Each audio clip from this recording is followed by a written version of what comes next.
Good afternoon, Numi Nation. Happy April 1st. April Fool's Day. Unfortunately, these last few weeks have not been one ginormously orchestrated April Fool's scheme. It's real, folks. As real as anything is. But that's okay. That's why we're here. That's why the world is transforming and adapting to kind of a new reality. Um, we here at New Minds are trying to see this as an opportunity to grow and evolve and to push along that educational evolution that we've always been talking about, right? So, welcome to episode 13. It does happen to be April 1st. If you saw the magnificent opening session today by our co-founder and CCO, Chief Creative Officer, Mr. Justin Vaughter, you saw a spectacular, spectacular launch to April Fool's Day. According to that, I couldn't quite live up to it. According to that, I was going to be doing disco with my chest hair piece and just rocking that 70s vibe. And I just didn't, well, number one, I didn't have the right clothing or the music. So I had to let it go. But man, what a fantastic and fun way to kick off the day. And I know throughout the day, the inspirators and broadcasters have been kind of, playing with this theme and trying to live up to Justin's expectations that he laid down this morning. So, as you know, this week I have set myself the challenge of calling it Homeschool Hack Week. And on Monday, I did number 1, yesterday number 2, today I'm going to do Homeschool Hack number 3. Now remember, the goal here is an easy, pragmatic takeaway for you as a parent that you can apply quickly and easily in this new world that you're navigating with your kids at home. Okay? It's complicated. It's complex. It's messy, I know. And no single piece of advice is going to be like the golden ticket that just solves all your troubles. But hopefully what you can do over time, you collect these tools, you listen which ones are resonating with you, which ones seem applicable to your situation, and you start testing it. Like I said yesterday, it's like a laboratory. It's like you have your own laboratory right here with you and your kids. This may never happen again in your lifetime. And that is, what I mean by that is an opportunity to be so close with your child at this age for so long. Take advantage of it. Okay, let's get to it. So Justin's not buying my excuses. He says I should have my chest hair piece out right now. All right, fair enough. By the way, Mr. Dorian, one of our inspirators, he's the author of the Steam Train session, both for the little ones and the older ones. He has just posted a link in the comments here, which is the short PDF for today's homeschool hack. Speaking of which, let's get to it. So on Monday, we talked about the 80-20 rule, the 20-80 rule, the Pareto principle. It goes by lots of names.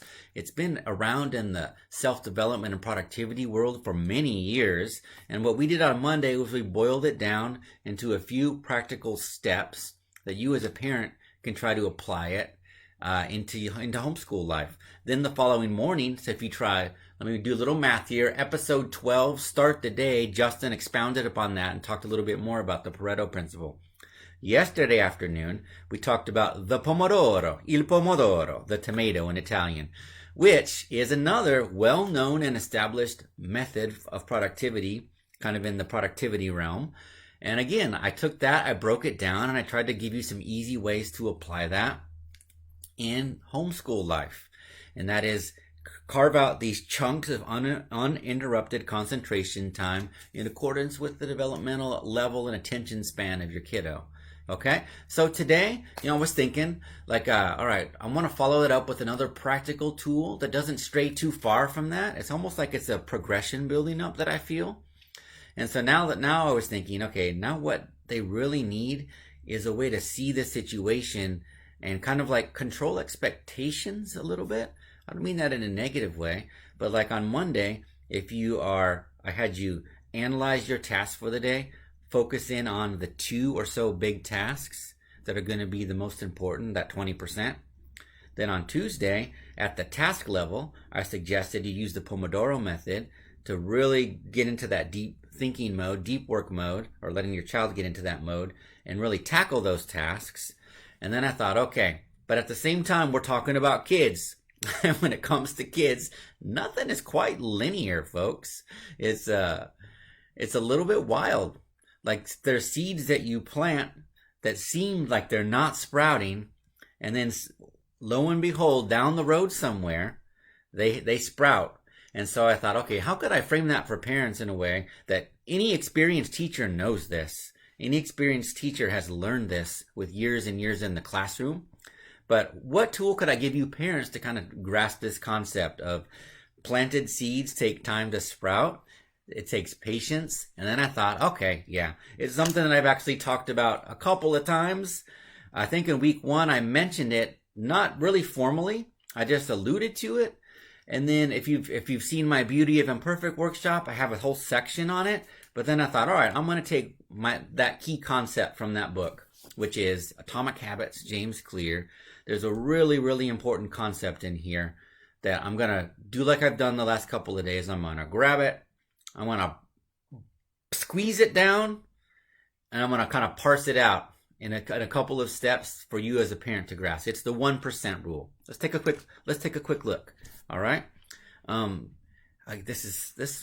me, really, this 1% rule was kind of mind blowing. It was really transformational.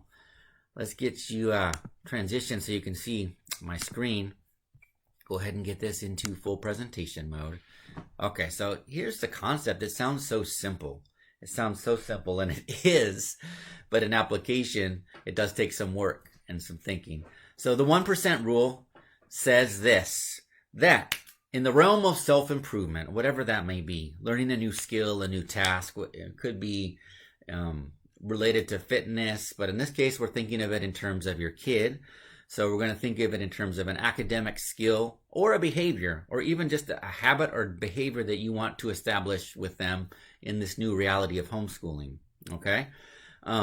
So here's how it works. It just mirrors and parallels the concept of compound interest in the financial world.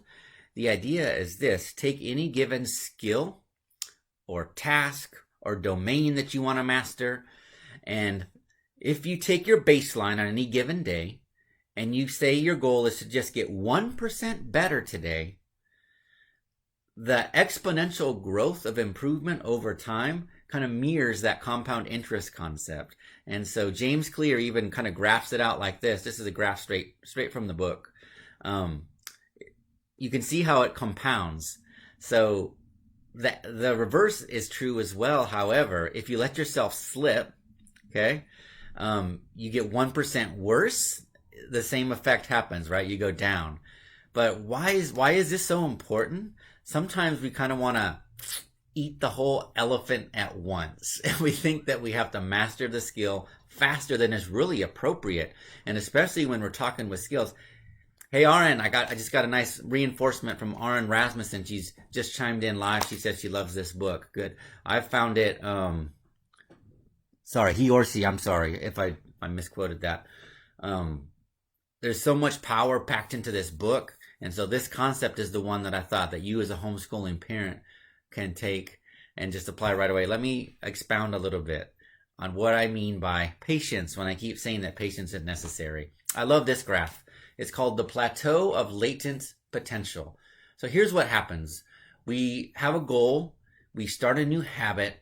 And so like we start off really disciplined, right? We're regular. We're still excited about it. This is kind of like the New Year's resolution trap, right? And right now, this may be the trap that you're in because you started the homeschooling adventure with kind of these lofty goals about the daily schedule, about progress, about how you're going to adapt and make it work. And sometimes the reality is not aligning with those expectations, right? So the definition of disappointment right there when reality doesn't align with your expectations. So James Clear has a name for this. It's called the Valley of Disappointment. So if you look at this graph, you can see kind of this linear path would be, okay, I'm doing the habit day after day.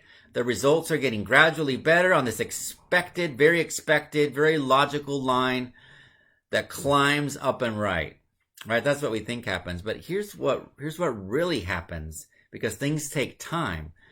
But once they do catch, because of that concept of compound interest, of the 1% rule, they accelerate and exceed our expectations.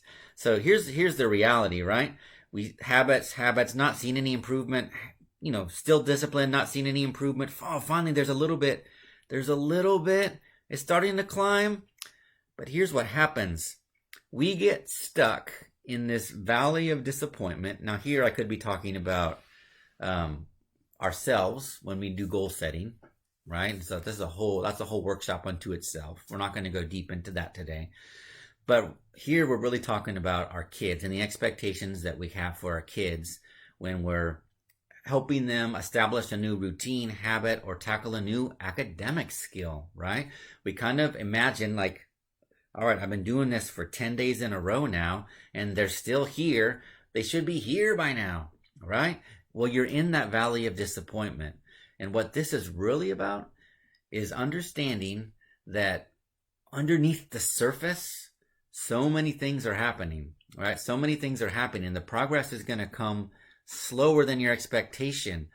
Unfortunately, what happens is most of us abandon that habit before we kind of before we hit and finally reach that line of expectation and then quickly surpass it. We've usually quit. Like, this doesn't work. This is baloney.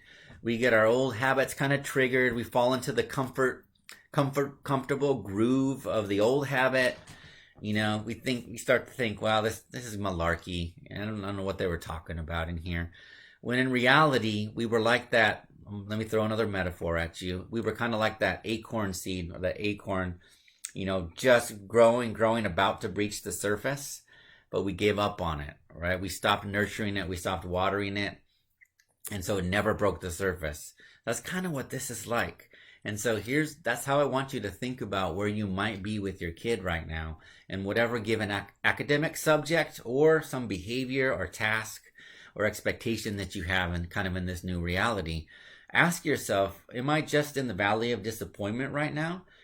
Do I actually feel pretty good about the habits that we've established? And maybe I just need to give them some more time. Maybe it's just going to take a little bit more patience. Not to throw too much at you, but there's also this to consider, the concept of asynchronous development, that your child does not develop like every other child. Like, there are commonalities in developmental age. Like, most 9-year-olds will do this. Most 5-year-olds will do this. But asynchronous development tells us that different domains, different subject matter areas are going to develop at different rates for every kid. So you have to ask yourself, if your child's not meeting your expectations in one of those domains, first of all, do you have kind of the right habits and behaviors in place? And if you're disappointed, is it because you're stuck in that valley of disappointment? Have you given it enough time? Have you given that 1% compound interest enough time to sort of grow and do its exponential thing? Okay? So let's take all that. Let's break it down into the final slide that I'd love to give you, which is the hack itself. Okay? So eat the elephant 1% at a time, 1% at a time. This comes from the old fable, the old riddle, the old question, how do you eat an elephant? One bite at a time. Just got to set for the record here. I just have to say I'm actually vegan. I would never even ponder eating an elephant. But the metaphor itself is wonderful because it's such a gargantuan, ridiculous ask of someone, right? To devour something so humongous. But the only way to do it is one bite at a time. So that's how I want you to think about a given task that you have, or a given skill or behavior that you're challenging your child with, right? Is, okay, it's an elephant. How are we going to tackle this? 1% at a time. Like, you might have days when you get a little, because of that asynchronous development, and you might have breakthroughs that you seem to leap fast, and then you're tempted to make that the expectation, like improve at that rate every day. Just be realistic, okay? Let's talk about how we can take the 1% rule and break it down for you as a parent. So here's my step one. Just begin with an honest assessment and expectation of where your child is right now in a given skill or task, right? By the way, Mr. Dorian in the comments, I said it earlier, but in case you just joined, put a link to this document as a PDF in the comments. And same thing with Monday and Tuesday, you've got links. So by the end of this week, you can have a little pitch deck of homeschool hacks 1 through 5. Hopefully useful. Okay? So back to number 1. Just be honest. And I'm not asking you to be a teacher and give a formal assessment to your kid and level them. All I'm saying is take an honest look at the last couple of times your child tried to do this task or behavior and say, okay, this is about where they are. If you have 3 examples, that's probably best. Kind of average those out and say, okay, that's our baseline. And then step 2 is my goal for today is not mastery. My kid's not going to master calculus today. But you know what? Here's where they are right now. I bet with the right environment, aka hack number 2, opportunity for deep concentration, with the right emphasis on where to put their energy, aka homeschool hack number 1, the Pareto principle, I bet I could coach them and I could use my energy wisely. And I bet if I make my goal to help them get 1% better at this today, that feels realistic.